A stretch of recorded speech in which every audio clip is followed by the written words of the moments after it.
Sreejith, Trump American പ്രസിഡൻ്റായിട്ട് charge എടുത്തു കഴിഞ്ഞ് ആദ്യം ചെയ്ത ഒരു 4-5 കാര്യങ്ങളിൽ ഒന്ന് ബംഗ്ലാദേശിനുള്ള ധനസഹായം പരിപൂർണമായിട്ടും അദ്ദേഹം നിർത്തലാക്കി എന്നുള്ളതാണ്. എന്താണ് അതിൻ്റെ വിശദാംശങ്ങൾ? എന്തായാലും ഇന്ത്യ വിരുദ്ധരുടെ കഷ്ടകാലം ആരംഭിച്ചു എന്നാണ് തോന്നുന്നത്. അത് അദ്ദേഹം അധികാരമേൽക്കും മുൻപ് തന്നെ നാം കണ്ടിരുന്നു. അദ്ദേഹത്തെ ഭയപ്പെട്ട് ട്രൂഡോ അധികാരം ഇറങ്ങി പോകുന്നത് കണ്ട്. കാരണം അദ്ദേഹം അറിയാലോ, ട്രൂഡോ ഇന്ത്യക്ക് എല്ലാ കാലത്തും തലവേദനയായിരുന്നു. ഖാലിസ്ഥാൻ ഭീകരവാദികളുമായി ബന്ധപ്പെട്ട് ഇന്ത്യക്ക് വലിയ പ്രശ്നമായി മാറി അദ്ദേഹം ട്രംപിനെ ഭയപ്പെട്ടു പോയിട്ടുണ്ട്. ഇപ്പോൾ ഇന്ത്യയുടെ മറ്റൊരു തലവേദന, പുതിയ തലവേദനയാണല്ലോ ബംഗ്ലാദേശ്. ഇടക്കാലത്ത് മാലി അത്തരത്തിലൊരു തലവേദനയായി മാറിയിരുന്നു. മാലിയുമായി ബന്ധപ്പെട്ട് വലിയ വിവാദങ്ങൾ ഉണ്ടാകുന്നു. നരേന്ദ്രമോദിക്കെതിരെ മാലി സർക്കാരിലുള്ളവർ പല മന്ത്രിമാർ ഉൾപ്പെടെ പ്രസ്താവനയുമായി വരുന്ന ഒരു അവസ്ഥയുണ്ട്. അതിന് സമാനമായി തന്നെയാണ് ഇപ്പോൾ ബംഗ്ലാദേശിൻ്റെ ഭാഗത്തു നിന്ന് ഇന്ത്യക്ക് വലിയ തലവേദന ഉണ്ടാകുന്നു. എന്തായാലും ബംഗ്ലാദേശിനെ താമസിയാതെ തന്നെ, വൈകാതെ തന്നെ ട്രംപ് ഒതുക്കുന്ന ഒരവസ്ഥയിലേക്കാണ് സാധ്യതകൾ കാണുന്നത്. നമുക്കറിയാവുന്നതാണ്, വലിയ പ്രശ്നമായിരുന്നു അവിടുത്തെ സംവരണ വിരുദ്ധ പ്രക്ഷോഭവുമായി ബന്ധപ്പെട്ട്. അത് ഹിന്ദു വംശഹത്യയിലേക്ക് പോകുന്നു. പിന്നീട് ഇന്ത്യക്ക് ഇടപെടേണ്ടി വരുന്നു. കാരണം ഇന്ത്യയാണല്ലോ ഈ ഭൂരിപക്ഷ സമുദായവുമായി ബന്ധപ്പെട്ട എന്തെങ്കിലും ഇന്ത്യയുടെ ഭൂരിപക്ഷ സമുദായം അവിടുത്തെ ന്യൂനപക്ഷമാണ്. അപ്പോൾ അവർക്ക് പ്രശ്നമുണ്ടായപ്പോൾ ഇന്ത്യ അതിൽ ഇടപെടണമെന്ന് ഇന്ത്യയിലെ ജനങ്ങൾ തന്നെ ആഗ്രഹിച്ചു. ആ പശ്ചാത്തലത്തിൽ ആ പ്രശ്നത്തിൽ ഇടപെട്ടപ്പോൾ ഇന്ത്യ, അത് തങ്ങളുടെ ആഭ്യന്തര കാര്യമാണ്, ആ സംഭവത്തിൽ ഇന്ത്യ ഇടപെടേണ്ട എന്ന രീതിയിലുള്ള വിമർശനങ്ങളായിരുന്നു ഇന്ത്യക്ക് തിരിച്ച് ഏൽക്കേണ്ടി വന്നത്. ഇപ്പോൾ എന്തായാലും ട്രംപ് അധികാരത്തിൽ വന്നതിന് ശേഷം അവർക്ക് നൽകി വന്ന കോടിക്കണക്കിന് രൂപയുടെ ധനസഹായമാണ് നിർത്തലാക്കാൻ പോകുന്നത്. പൂർണ്ണമായി തന്നെ നിർത്തലാക്കാനുള്ള ഉത്തരവിൽ ട്രംപ് ഒപ്പിട്ട് കഴിഞ്ഞിട്ടുണ്ട്. കാരണം ഈ 2017 മുതലാണ് ഇത്തരത്തിലുള്ള വലിയ ധനസഹായം അവിടെ നൽകി തുടങ്ങിയത്. പ്രത്യേകിച്ച് നമുക്കറിയാം, മ്യാൻമാറിലെ റോഹിംഗ്യൻ മുസ്ലിങ്ങളുണ്ട്. ആ സമുദായവുമായി ബന്ധപ്പെട്ട് അവരന്ന് ആ സമയത്ത് ബുദ്ധന്മാരുമായുള്ള സംഘർഷത്തിന്റെ പശ്ചാത്തലത്തിൽ വലിയ രീതിയിൽ ബംഗ്ലാദേശിലേക്ക് കുടിയേറി പാർക്കുന്ന അവസ്ഥയുണ്ടായി. അഭയാർത്ഥികളായി പോയപ്പോൾ അങ്ങനെ അവരെ സഹായിക്കാനാണ് ഇത് തുടക്കം ഈ എമൗണ്ട് നൽകി തുടങ്ങിയത്. അങ്ങനെ ഈ 7 വർഷത്തിനിടയിൽ 240 കോടിയിലധികം രൂപ, ഡോളറിൽ 240 കോടി ഡോളറിലധികം രൂപ ഈ ബംഗ്ലാദേശിന് സഹായമായി നൽകിയിരുന്നു. പക്ഷേ ഇപ്പോൾ ട്രംപ് വന്നപ്പോൾ അത് പൂർണ്ണമായി തന്നെ നിർത്തലാക്കാനുള്ള ഒരു അവസ്ഥയിലേക്ക് എത്തിയിട്ടുണ്ട്. നമുക്ക് തന്നെ അറിയാം, ഈ ബംഗ്ലാദേശുമായി ബന്ധപ്പെട്ട് അവിടെ ഉണ്ടായി ഈ ആഭ്യന്തര സംഘർഷത്തിന് പിന്നിൽ അമേരിക്കയാണെന്ന് അവിടുത്തെ മുൻ പ്രധാനമന്ത്രിയായ ഷെയ്ഖ് ഹസീന തന്നെ തുറന്നു പറഞ്ഞിട്ടുണ്ട്. അവർ അന്ന് ഈ സംവരണ പ്രക്ഷോഭവുമായി ബന്ധപ്പെട്ട് രക്ഷപ്പെട്ടതിന് ശേഷം ഇന്ത്യയിലേക്ക് വരുന്നില്ല. അപ്പോൾ അതിനുശേഷമുള്ള ആദ്യത്തെ പ്രസ്താവന തന്നെ ഇങ്ങനെയായിരുന്നു, ഇതിന് പിന്നിൽ അമേരിക്കയാണ്, ബൈഡൻ ആയിരുന്നു. കാരണം അവിടുത്തെ സെൻറ്റ് മാർട്ടിനസ് ദ്വീപ് അമേരിക്കയ്ക്ക് ആവശ്യമുണ്ടായിരുന്നു. ആ ആവശ്യമുള്ള ദ്വീപ് ബംഗ്ലാദേശിനോട് ആവശ്യപ്പെട്ടു. പക്ഷെ അത് നൽകാൻ തയ്യാറാകാത്തത് കൊണ്ടാണ് ഇങ്ങനൊരു സംവരണ പ്രക്ഷോഭം നടപ്പിലാക്കിയതും അതിന് പിന്നിൽ അമേരിക്കയാണെന്നും ഷെയ്ഖ് ഹസീന എന്ന് പറഞ്ഞിരുന്നു. അപ്പോൾ ഇന്ത്യയിലെ രാഷ്ട്രീയ വിദഗ്ധർ ഉൾപ്പെടെ പറഞ്ഞിരുന്നു അത് ശരിയായ കാര്യമാണ്, അമേരിക്കയാണ് ഇതിന് പിന്നിലെന്ന്. പക്ഷെ ആ ട്രംപിൻ്റെ ആവശ്യം, ഈ ബൈഡൻ്റെ ആവശ്യമായിരുന്നു അങ്ങനെ ഒരു പ്രവർത്തനം നടത്തുക എന്നത്. പക്ഷേ ട്രംപിന് അത്തരം ആവശ്യങ്ങളില്ല. ഇന്ത്യക്കെതിരായ എന്താണോ നടപടികൾ എടുക്കുന്നത്, അങ്ങനെ ഏതെങ്കിലും രാജ്യങ്ങൾ തിരിയുകയാണെങ്കിൽ ഇന്ത്യയെ പിന്തുണയ്ക്കുന്ന രീതി നാം കണ്ടിരുന്നു. പണ്ട് ചൈനയും ഇന്ത്യയുമായി വലിയ രീതിയിലുള്ള സംഘർഷം ഉണ്ടായിരുന്നല്ലോ കോവിഡ് കാലത്ത്. ആ കാലത്ത് തന്നെ പബ്ലിക്കായി പൊതു ഇടത്തിൽ വന്ന് തന്നെ ഇന്ത്യയെ പിന്തുണയ്ക്കുന്ന ഒരു അവസ്ഥ ഉണ്ടായിരുന്നു. ഇന്ത്യയോടൊപ്പമാണ് അമേരിക്ക എന്ന് തുറന്നു പറയുന്നത് ഒരു അവസ്ഥയിലേക്ക് തന്നെ എത്തിയിട്ടുണ്ട്. അതുകൊണ്ട് തന്നെയാണ് ഇന്ത്യ ഇത്തരം നീക്കങ്ങളിൽ വലിയ പ്രതീക്ഷയാണ്. അപ്പോൾ യൂനിസിൻ്റെ ഇപ്പോഴുള്ള അവസ്ഥ വലിയ പന്തുകളിലേക്ക് മാറിപ്പോയിട്ടുണ്ട്. ഇപ്പോൾ ഈ ട്രംപ് പെട്ടെന്ന് ഇങ്ങനെ ഒരു നിലപാടെടുക്കാൻ എന്താണ് കാരണം? ഇന്ത്യ ഏതെങ്കിലും തരത്തിലുള്ള സ്വാധീനം അതിൽ ചെലുത്തിയിട്ടുണ്ടോ? അല്ല, ട്രംപിൻ്റെ നടപടികൾ എല്ലാ കാലത്തും ഞൊടിയിടയിലാണല്ലോ. കാരണം അദ്ദേഹം അധികാരമേറ്റതിൻ്റെ ആ ദിവസം തന്നെ പല നിയമങ്ങളും അദ്ദേഹം ഒപ്പിടുന്ന ഒരു അവസ്ഥയുണ്ടായി. ട്രംപിനെ നാളത്തേക്ക് മാറ്റിവെക്കുന്ന ഒരു ചിന്താഗതിക്കാരനല്ല. എല്ലാം പെട്ടെന്ന് നടപ്പിലാക്കുക, എല്ലാ തീരുമാനങ്ങളും അതിവേഗത്തിൽ എടുക്കുക, അതിനുള്ള ആർജവം കാണിക്കുക. അതുകൊണ്ടാണ് ലോകം മുഴുവൻ ട്രംപിന് വലിയ ആരാധകരെ സൃഷ്ടിക്കാൻ കഴിഞ്ഞിട്ടുള്ളത്.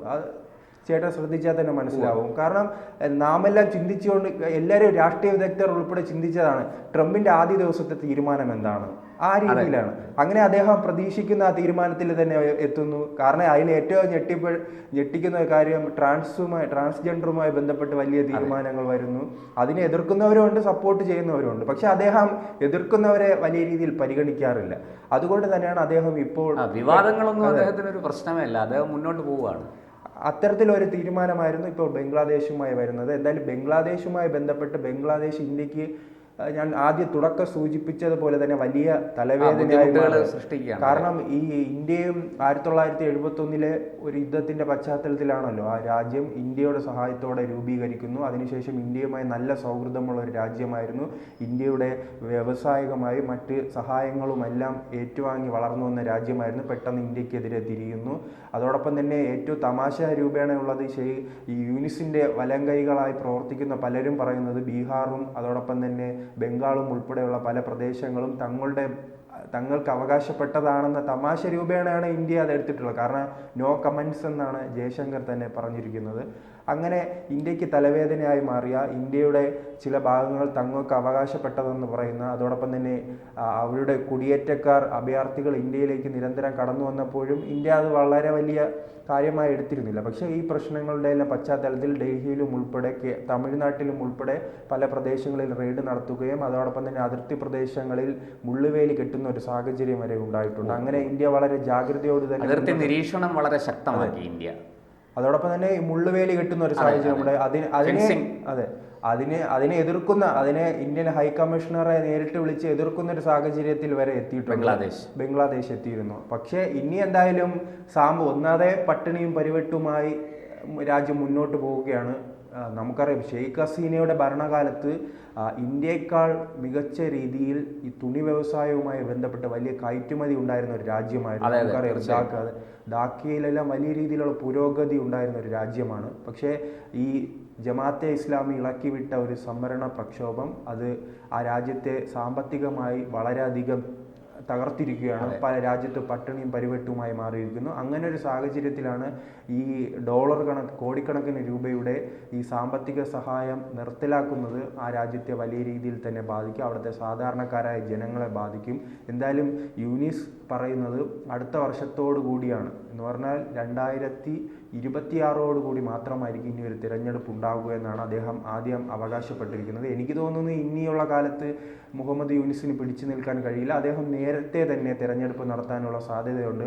കാരണം അദ്ദേഹം ബൈഡന്റെ വലങ്കൈയായിരുന്നല്ലോ. ബൈഡനുമായി ബന്ധപ്പെട്ട് ബൈഡന്റെ സ്നേഹിതനായിരുന്നു. ബൈഡന്റെ സ്നേഹിതൻ എന്തായാലും ട്രംപിന്റെ സ്നേഹിതനാകില്ല എന്നത് ഉറപ്പാണ്. കാരണം അതിന്റെ ആദ്യ ഉദാഹരണം തന്നെയായിരുന്നു ട്രൂഡോയുമായി ബന്ധപ്പെട്ടുണ്ടായത്. ട്രൂഡോ എന്നും ഇന്ത്യക്കെതിരായി പറയുന്നു, ഖാലിസ്ഥാൻ വാദത്തിന് പിന്തുണയ്ക്കുന്നു. അദ്ദേഹത്തിന് പൂർണ്ണ പിന്തുണ നൽകാനായി ബൈഡനുമുണ്ട്. അപ്പോൾ ബൈഡൻ മാറുന്നതും ട്രംപ് വരുന്നതും അദ്ദേഹം രാജിവെക്കുന്നു. ആ സമാനമായ ഒരു അവസ്ഥയായിരിക്കും ബംഗ്ലാദേശിൽ ഉണ്ടാകുന്നത്. എന്തായാലും ഇന്ത്യയെ സംബന്ധിച്ച് മറ്റൊരു പ്രശ്നമായ ബംഗ്ലാദേശും ഒഴിയുകയാണ്. ആ തലവേദന മാറിക്കിട്ടുകയാണ്. നമുക്കറിയാം ഇന്ത്യ എല്ലാ കാലത്തും അയൽ രാജ്യങ്ങളുമായി നല്ല സൗഹൃദമാണ് ആഗ്രഹിച്ചിരുന്നത്. പക്ഷേ ചൈനയുടെയും മറ്റു വിദേശ രാജ്യങ്ങളെയും ഈ അമിതമായ പണം കൊണ്ട് പലപ്പോഴും അവർ ഇന്ത്യക്ക് എതിരായി തിരിയുന്ന സാഹചര്യം ഉണ്ടായിരുന്നു. അത് നാം നേപ്പാൾ എടുത്തെന്ന് അറിയാൻ കഴിയും. ശ്രീലങ്ക, മാലി ഉൾപ്പെടെയുള്ള പല രാജ്യങ്ങൾ ഇവർ ഇന്ത്യക്ക് അതിന്റെ ജീവിക്കുന്ന ഒരു ഉദാഹരണമാണ്. പാകിസ്ഥാനെ ഇന്ത്യ ഇപ്പോൾ പരിഗണിക്കുന്നില്ലല്ലോ. പണ്ട് 2014 മുൻപ് വരെ പാകിസ്ഥാനുമായി ചർച്ച ആഗ്രഹിച്ചിരുന്നു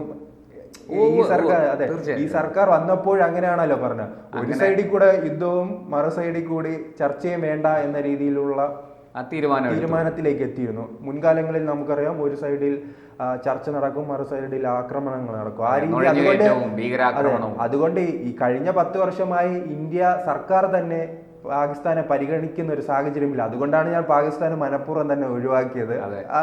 മറിച്ച് മറ്റു രാജ്യങ്ങൾ, കാരണം ഇപ്പോൾ ഇന്ത്യ ഒരു മൈൻഡ് ചെയ്യാത്ത ഒരു അവസ്ഥയാണ്, അവഗണിച്ച് കളഞ്ഞ ഒരു അവസ്ഥയാണ്. പക്ഷെ ശ്രീലങ്ക ആയാലും മാലിദ്വീപ് ആയാലും ബംഗ്ലാദേശ് ആയാലും നേപ്പാളുമായി ബന്ധപ്പെട്ട ഇടക്കാലത്ത് പ്രശ്നങ്ങളുണ്ട്. പക്ഷെ അവരിലെ അവസാന ഘട്ടം ഇന്ത്യയാണ് യഥാർത്ഥ അവരുടെ സുഹൃത്തെന്ന് തിരിച്ചറിയുകയാണ്.